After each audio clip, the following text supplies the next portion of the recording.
Shatamanam Bhavati serial episode 1188 8th February 2025 ఏం జరిగిందో చూద్దాం. పంతులు గారు నీలిమ చేత రోట్లో పసుపు కమ్ములు వేయించి ముత్తైదువుల చేత పసుపు దంచిస్తారు. ముత్తైదువులు పసుపు దంచుతారు. ఊర్మిళ మేలి రకం పసుపు కొమ్ములు బాగా దంచండి, ఆ పసుపు నీలిమకి రాస్తే పెళ్లి కూతురు బంగారు బొమ్మలా మెరిసిపోవాలి అని అంటుంది. అందరూ పసుపుని దంచుతుంటే ఆ పసుపు నల్లటి పొడిలాగా అవుతుంది. అప్పుడు ఒక ఆవిడ ఆపండి అంటుంది. దానికి బామ్మ అదేంటే శుభమాని పసుపు దంచుతుంటే సినిమాలో క్లైమాక్స్ లాగా ఆపండి అని అంటావేంటి అని బామ్మ అంటే దానికి ఆవిడ అది కాదమ్మా, పసుపు దంచితే నల్లగా వస్తుందేంటి, పసుపు రంగులో రావాలి కదా అని అడుగుతుంది ఆవిడ. అందరూ కంగారు పడతారు. ఊర్మిళ ఏంటి బామ్మ ఇది, పసుపు నల్ల రంగులోకి మారడం ఏంటి అని అడుగుతుంది. దానికి బామ్మ అవునే ఏమిటి అరిష్టం అని అంటుంది. అప్పుడు నీలిమ అరిష్టమా, అరిష్టం ఏంటి బామ్మ అని అడిగితే దానికి నీలిమ వాళ్ళ పెద్దమ్మ అవునమ్మా, పచ్చటి పసుపు నల్ల రంగులోకి మారింది అంటే అది అరిష్టమే అమ్మా అని అంటుంది నీలిమ పెద్దమ్మ నీలిమతో. అప్పుడు పంతులు గారు దొంగ పంతులు ఇలా అంటాడు, ఇలా ఎక్కడా జరగదండి, అమంగళం ఉంటేనే ఇలా జరుగుతుంది. అయినా పసుపు కొట్టే కార్యక్రమం అంటేనే వినాయకుడికి పూజ చేసి ముడుపు కట్టి ఏ విధమైన విఘ్నాలు రాకుండా ఉండాలని చేసేది. ఇలాంటి సమయంలో పసుపు పచ్చగా బాగుంటేనే ఇల్లు నిత్య కళ్యాణం పచ్చతోరణంగా ఉంటుంది, కళ్యాణం సజావుగా సాగుతుంది. కానీ ఇలా జరుగుతుందని మా ఊహకు కూడా అందడం లేదు అని పంతులు అంటే దానికి ఊర్మిళ అలా అంటారేంటి పంతులు గారు అని అడుగుతుంది. మరి పచ్చటి పసుపు నల్లగా మారిపోయిందంటే అది ఎంత అరిష్టమో తెలుసా, జరుగుతున్న కళ్యాణంలో ఎంత అరిష్టం జరుగుతుందో ఇదే దానికి సంకేతం అని అంటాడు పంతులు. అప్పుడు ఆ పంతులు ఎవరికి జరగకూడదు, కానీ ఇక్కడ ఇలా జరిగిందంటే నాకు ఎందుకో భయంగా ఉంది, ఎవరికి ఏం జరుగుతుందో ఎక్కడ ఏ ఆటంకం రాబోతుందో అని ఆ దొంగ పంతులు అంటాడు. ఇంకా ఊర్మిళ వాళ్ళు తెగ కంగారు పడిపోతాడు. మరో పక్కన భాను అలా డల్గా కూర్చొని ఉంటే సత్య భాను రూమ్లోకి వచ్చి రాధా, సిటీలో మనకు తెలిసిన వాళ్ళని చెప్పాను కదా, వాళ్ళు మన ఇంటికి వచ్చారు, వాళ్ళు నిన్ను చూడాలంటున్నారు, పద రాధా వెళ్దాం అని అంటుంది సత్య. నేను ఇప్పుడు రాను సత్య, నాకు ఎవరితోటి మాట్లాడాలని లేదు అని భాను అంటే దానికి సత్య అదేంటి, వాళ్ళు పాపం ఎంతో దూరం నుంచి వచ్చారు, నీ మీద అభిమానంతో నిన్ను చూస్తాను అని అంటున్నారు, రా రాధా వెళ్దాం అని చేయి పట్టుకొని తీసుకెళ్తుంది భానుని. నేను నీ గురించి అక్కడ చెప్పినప్పుడు వాళ్ళు నీ మీద ఎంతో జాలిపడ్డారు, ఏం పర్లేదు రా రాధా అని సత్య అంటే చెప్పాను కదా సత్య, నాకు కొంచెం అనీజీగా ఉంది, నేను తర్వాత మాట్లాడతాను అంటే దానికి సత్య అయ్యో వాళ్ళేమన్నా మన ఇంట్లో ఉండిపోవడానికి వచ్చారా, వాళ్ళకి ఫ్లైట్కి టైం అవుతుందంట, పైగా వాళ్ళ ఇంట్లో కళ్యాణం కూడా ఉందంట, పెళ్ళికి మనందరినీ రమ్మని శుభలేఖ కూడా ఇచ్చారు, మనందరం ఆ పెళ్ళికి వెళ్తాం, అందుకే నీతో ఇప్పుడు మాట్లాడతాం రమ్మని చెప్పారు, పద వెళ్దాం అని భాను చేపట్టుకొని తీసుకెళ్తుంది. మరో పక్కన బామ్మ ఇది అంత తేలిగ్గా తీసుకునే విషయం కాదే ఊర్మిళ, మళ్ళీ ఏం అరిష్టం జరుగుతుందో అని నాకు భయంగా ఉంది, మళ్ళీ ఇంట్లో ఏమి ఉపద్రవం రాబోతుందో అని నాకు కాళ్ళు చేతులు వణికిపోతున్నాయి అంటే ఊర్మిళ బామ్మ ఏడుస్తారు. అప్పుడు నీలిమ వాళ్ళ పెద్దమ్మ బామ్మగారు మీరు భయపడకండి, జరిగిందేదో జరిగిపోయింది కదా, మన చేతుల్లో ఏమీ లేదు, ఇప్పుడు మనం ఏం చేయాలో అది ఆలోచిద్దాం అని అంటే దానికి బామ్మ ఇంకా ఆలోచించేది ఏముంది, నా మొహం, జరిగిపోయే అరిష్టం జరిగిపోయింది, ఇంట్లో ఏం అరిష్టం జరుగుతుందో అని నాకు భయంగా ఉంది అంటూ ఏడుస్తుంది బామ్మ. బామ్మ ఏడుస్తూ ఓరి భగవంతుడా, ఈ ఇంట్లో మళ్ళీ ఏం ఉపద్రవం తీసుకురాబోతున్నావు, అసలైన వాళ్ళందరూ బయటికి కూడా వెళ్ళారు. అప్పుడు ఊర్మిళ ఏడుస్తూ ఏంటమ్మమ్మ నువ్వు అనేది అని అడిగితే నేను అనడం ఏంటే, ఇలా జరగడం మంచిది కాదు అని చెప్పాను కదే అంటూ ఏడుస్తుంది బామ్మ.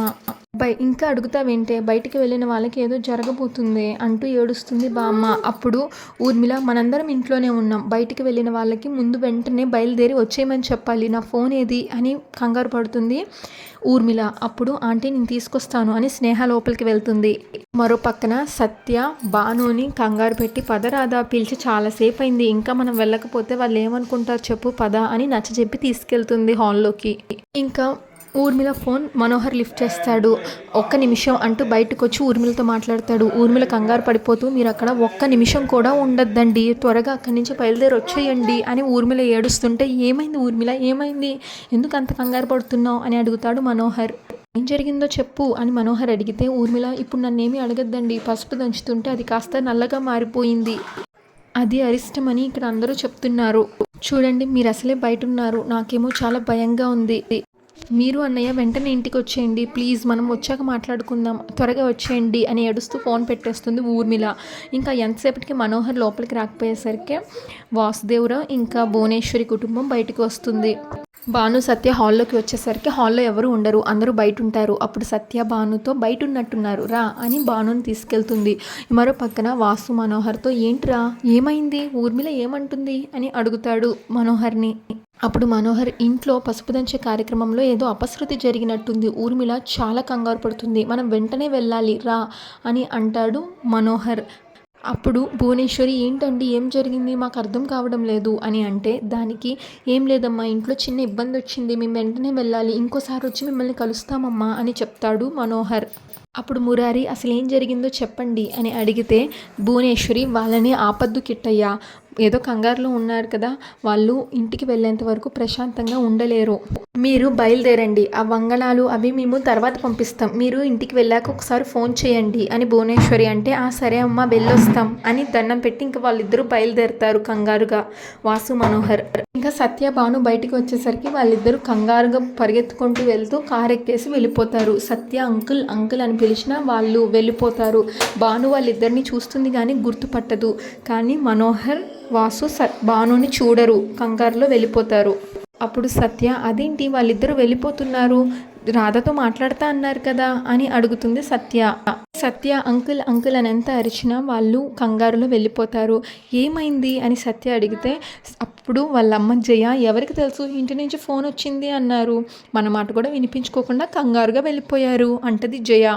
ఇంకా అజయ్ చాలా సంతోషిస్తాడు, సాధించావు అనుకున్నది సాధించావు, ఇప్పుడు పెళ్ళి అరిష్టం అని వాళ్ళు పట్టుకున్నారు కాబట్టి ఆ పెళ్ళి చెయ్యాలా వద్దా అని ఆలోచిస్తారు అని అజయ్ సంతోషపడతాడు. అప్పుడు దొంగ పంతులు అవునండి ఆ ఇంట్లో ఒక పెద్ద ఆవిడ ఉన్నారు, పసుపు నల్లగా అయిపోగానే ఆ ఇంట్లో ఎంత కంగారు పడ్డారో నిన్న కల్లారా చూశాను, ఆవిడ మాట అంటే ఆ ఇంట్లో అందరికీ వేదవాక్కు, అలాంటి ఆవిడ అంత భయపడింది అంటే ఇంకా ఈ పెళ్లి జరగడం అసాధ్యం అని ఆ దొంగ పంతులు అంటాడు. దానికి అజయ్ నాకు కావాల్సింది కూడా అదే, నేను ఆ నీలిమ గురించి ఎన్నిసార్లు చెప్పినా ఎవ్వరూ నమ్మలేదు, ఒకవేళ ఈ పెళ్లి జరిగింది అంటే నీలిమ బాణమ్మ స్థానంలోకి వెళ్ళిపోతుంది, ఆ ఇంటి కోడలు అవుతుంది, అది ఎప్పటికీ జరగకూడదు అని అజయ్ అంటాడు. అప్పుడు ఆ దొంగ పంతులు ఇప్పటికైతే ఆగింది, కానీ ఒకవేళ వాళ్ళు ఆ పెళ్ళి ఖచ్చితంగా చెయ్యాలి అని అనుకుంటే అప్పుడేంటి పరిస్థితి అని అడుగుతాడు అజయ్ని. దీనికి ఏదో ఒక రెమెడీ ఆలోచిస్తారు కదా అని ఆ దొంగ పంతులు అంటే అప్పుడు అజయ్ అన్నింటికంటే ప్రమాదకరమైంది ఏంటో తెలుసా, భయం, అది మనిషిని కుదురుగా ఉండనివ్వదు, ఇలా జరిగింది అంటే ఏదో జరగబోతుంది అన్న భయం వాళ్ళని వెంటాడుతుంది, అది నీలిమ వల్లే జరగబోతుంది అని ఎలాగోలా నేను నిరూపిస్తాను, దాంతో ఆ పెళ్ళి పెటాకులవుతుంది, నీలిమకి కన్నీళ్ళే మిగులుతాయి అని అజయ్ అంటాడు. మా అమ్మని శిక్ష అనుభవించేలా చేసింది, నన్ను బాధ పెట్టింది, నాకు సాయం చేసిన వాళ్ళని కష్టపెట్టింది, ఇలా ప్రతి ఒక్కరిని హింసలు పెట్టి ఆ నీలిమ నవ్వుకుంది, ఇప్పుడు తన జీవితంలో జరిగే ఆనందాన్ని నేను ఆపేస్తాను, అనుకున్నది జరగలేదు అని ఆ నీలిమ అనుక్షణం కుల్లి ఏడుస్తుంది, అప్పుడు నేను వెళ్ళి మా అమ్మకి చెప్తాను నిన్ను మోసం చేసిన నీలిమకి తగిన బుద్ధి చెప్పాను అమ్మా అని, ఆ రోజు కోసం ఎదురు చూస్తున్నాను అని అజయ్ అంటాడు ఆ దొంగ పంతులతో.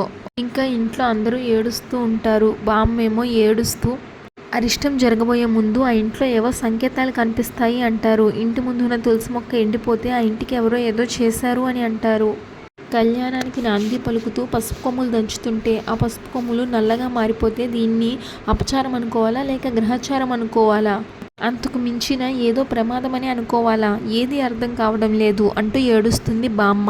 దానికి కార్తిక్ ఏంటి బామ్మ ఈ రోజుల్లో కూడా ఇలాంటివి ఎవరన్నా నమ్ముతారా, పసుపులో ఏదో కల్తీ జరిగి ఉంటుంటుంది అందుకే అలా అయ్యి ఉంటుంది. పార్దు అవును బామ్మ, మనందరం అనవసరంగా భయపడుతున్నామేమో, ఏ చిన్న పొరపాటు జరిగినా ఇలా ఏదో ఒకటి జరుగుతుంది అని ఎందుకు అందరూ భయపడుతున్నారు అని అంటాడు పార్దు. చాందిని కూడా వాళ్ళు చెప్పింది నిజమే కదా బామ్మ, ఈ రోజుల్లో ఇలాంటి నమ్మకాలు ఎంతవరకు సమంజసం చెప్పండి అని అంటుంది.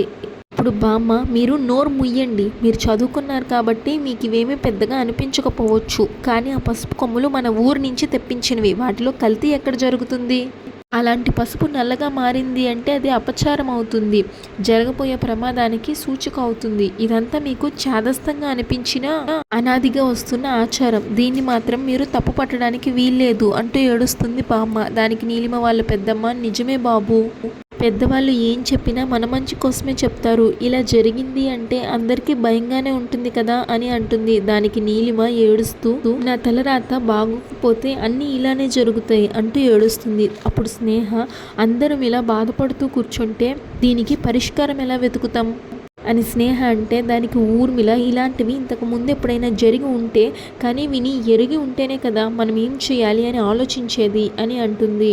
అసలుకి ఇంట్లో జరుగుతున్న పరిణామాలతో నాకు చాలా భయంగా ఉంది. శుభకార్యం తలపెట్టిన ఈ ఇంట్లోనే ఇలా అశుభం కనిపించింది అంటే ఇంకా ప్రశాంతంగా ఎలా ఉండగలం? పెళ్ళి ఎలా జరగబోతుంది అని భయపడకుండా ఇంకా గుండెల మీద చేయి వేసుకొని నిబ్బరంగా ఎలా ఉండగలం అంటూ ఏడుస్తుంది ఊర్మిళ. ఈలోగా వాసు మనోహర్ ఇంటికి వచ్చేస్తారు. ఏం జరిగింది ఊర్మిళ అంటాడు మనోహర్. ఇప్పుడు ఊర్మిళ, ఏమండి మీరు వచ్చేసారా? మీరు ఇంటికి వచ్చేంత వరకు నా మనసులో లేదు. మధ్యలో ఏం జరుగుతుందో అని, ఎలాంటి మాట వినాల్సి వస్తుందో అని భయపడి చచ్చాను అంటుంది ఊర్మిళ. ఇంకెవరు బయటికి వెళ్ళొద్దు, నా వాళ్ళందరూ నా కళ్ళ ముందే ఉండాలి అని ఊర్మిళ అంటే దానికి మనోహర్ ఏంటి ఊర్మిళ అసలు ఏం జరిగింది అని అడుగుతాడు.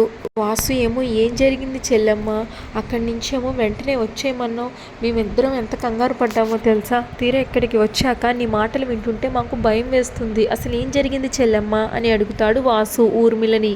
అప్పుడు చాందిని, మావయ్య పొద్దున పసుపు దంచే కార్యక్రమం పెట్టారు కదా, ముత్తైదువులు పసుపు దంచుతూ ఉంటే ఆ పసుపు మొత్తం నల్లగా అయిపోయింది అని చెప్తుంది. అది అరిష్టమని బామ్మ భయపడుతుంది అని చాందిని చెప్తే నీలిమ పెద్దమ్మ కళ్యాణం మొదలు పెట్టాక ఇంట్లో మొత్తం మంగళకరంగానే ఉండాలని పసుపు దంచడం మొదలు పెడతారు. శుభమా అని ప్రారంభించిన దాంట్లోనే మొదటిగా ఇలా జరిగితే ఇంకా ఈ పెళ్లి జరుగుతుందా అని ఆలోచించుకోవాలి.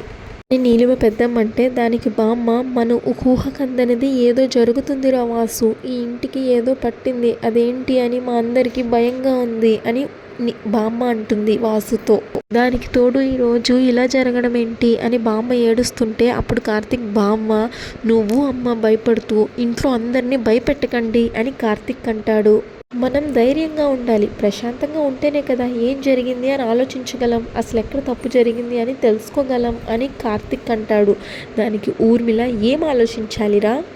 తెలుసుకోవడానికి ఇదేమీ ఎగ్జామ్ పేపర్ కాదు, ప్రతి ప్రశ్నకి సమాధానం ఉంటుంది అని ఆశించడానికి. ప్రకృతి చూపించినటువంటి అపశకునం, దానికి సమాధానం ఉండదు, ఇలా భయం మాత్రమే ఉంటుంది అని ఊర్మిళ అంటుంది. అప్పుడు నీలిమ, ఇదంతా నా వల్లే జరిగింది ఆంటీ, చెప్పాను కదా మొదటి నుంచి నా జాతకం బాగోలేదని, నాకు మంచి చేయాలనుకున్నా సరే ఈ ఇంట్లో ఏదో ఒకటి జరుగుతూనే ఉంది. అసలే నేను చాలా దురదృష్టవంతురాల్ని, నా రాతకి మీ అందరూ బాధలకు గురవుతున్నారు. నాకు మంచి చేయాలని మీరు అనుకుంటే ఇలాంటి అపశకునాలే ఎదురవుతున్నాయి, ఇదంతా నా వల్లే జరుగుతుంది అంటూ ఏడుస్తుంది నీలిమ. అప్పుడు వాసు, అయ్యో ఏంట్రా ఇది, నువ్వు చెల్లమ్మ ఇలా బాధపడుతూ ఏడుస్తూ ఉంటే మేమంతా ఏమైపోతాం చెప్పు, కొంచెం ఓపిక పట్టండి, గురువుగారు ఉన్నారు కదా ఆయన్ని అడుగుదాం, అంతేగాని మనలో మనమే భయపడితే ఎలా అని వాసు అంటాడు. దానికి ఊర్మిళ, మర్చిపోయారా అన్నయ్య, గురువుగారు ఏం చెప్పారు, ఇంట్లో శుభకార్యం జరిగేంత వరకు ఇలాంటి అరిష్టాలు ఉంటూనే ఉంటాయి అని అన్నారు.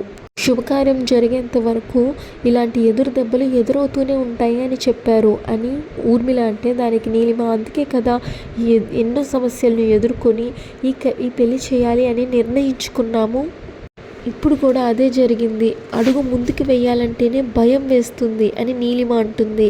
దానికి వాసు, ఇంకా చాలమ్మా, పెళ్ళి ఖచ్చితంగా జరిగి తీరుతుంది, జరిగిన సంగతి తలుచుకుంటే అందరికీ భయంగానే ఉంది, ఎందుకంటే ఈ పెళ్ళి నా కూతురు కోరుకున్నది, నా బాను ఈ ఇల్లు ఎప్పుడు సంతోషంగా ఉండాలనే కోరుకుంది, ఈ ఇంట్లో ఎప్పుడు అందరూ నవ్వుతూ ఉండాలనే కోరుకునేది తను మనతో లేకపోయినా తన ఆశయం నెరవేరాలి అంటే కార్తిక్ ఎప్పుడు ఆనందంగా ఉండాలి, కార్తిక్ ఆనందంగా ఉండాలంటే కార్తిక్ జీవితంలోకి నీలిమ రావాలి, అప్పుడే ఇంట్లోకి నిజమైన సంతోషం వస్తుంది, అలా జరిగి తీరుతుంది, నాకు నమ్మకం ఉంది అని వాసు అంటాడు. గురువుగారిని పిలిపించి అన్నీ మాట్లాడదాం, ప్రతి సమస్యకి పరిష్కారం ఉంటుంది అని వాసు అంటే మనోహర్, వాసు చెప్పింది నిజమే ఊర్మిళ, గురువుగారిని పిలిపిస్తే ఆయనే చెప్తారు అని మనోహర్ అంటాడు. దానికి బామ్మ, పిలిపించండి, పరిష్కారం ఏంటో ఆయనే చెప్తారు అని అంటుంది. ఇంకా బాను ఒంటరిగా రూమ్లో కూర్చొని ఇలా ఆలోచిస్తూ ఉంటుంది తనలో తాను, నా రాతని ఎవ్వరూ మార్చలేరు, నేనేంటో తెలుసుకునే ప్రయత్నం చేసినా ఎలాంటి ఉపయోగం లేకుండా పోయింది, కానీ నాలో ఇంకో రూపం పెరుగుతుంది. ఆ రూపం త్వరలోనే ఈ ప్రపంచంలోకి రాబోతుంది.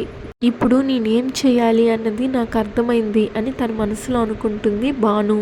అంతటితో ఎపిసోడ్ పూర్తయిపోతుంది. ఇంకా నెక్స్ట్ ఎపిసోడ్ ప్రోమోలో ఊర్మిళ వచ్చిన గురువు గారితో ఇలా చెప్తుంది. గురువుగారు, ఆ రోజు మీరే ఇల్లంతా పరీక్షించి ఇంట్లో ఒక శుభకార్యం జరిగితే గానీ ఇంటికి కల రాదు అని అన్నారు. నా కొడుక్కి నీలిమకి పెళ్లి చేయాలని నిర్ణయించుకున్నాం అని ఊర్మిళ చెప్తే, మరో పక్క నుంచి బామ్మేమో పసుపు దంచే కార్యక్రమంలోనే అపశృతి కనిపించింది. అప్పుడు నీలిమ పెద్దమ్మ, పసుపు నల్లగా మారడంతోనే మా అందరికీ భయం వేసింది అని చెప్తే, దానికి ఆ గురువు గారు, ఆ విధాత రాత ఎలా ఉందో మనందరం తెలుసుకోవడానికి ప్రయత్నం చేయాలి చెప్పి ఆ గురువు గారు తన నుదుటి దగ్గర బొట్టు దగ్గర చేపెట్టుకొని కళ్ళు మూసుకొని జ్ఞానం చేస్తాడు. దాంతో ఆయనకి జరిగింది ఏంటి అనేది తెలిసిపోతుంది. అంతటితో ప్రోమో అయిపోతుంది. Shatamanam Bhavati serial regular update కోసం మా ఛానల్ని సబ్స్క్రైబ్ చేసుకోండి. Thanks for watching.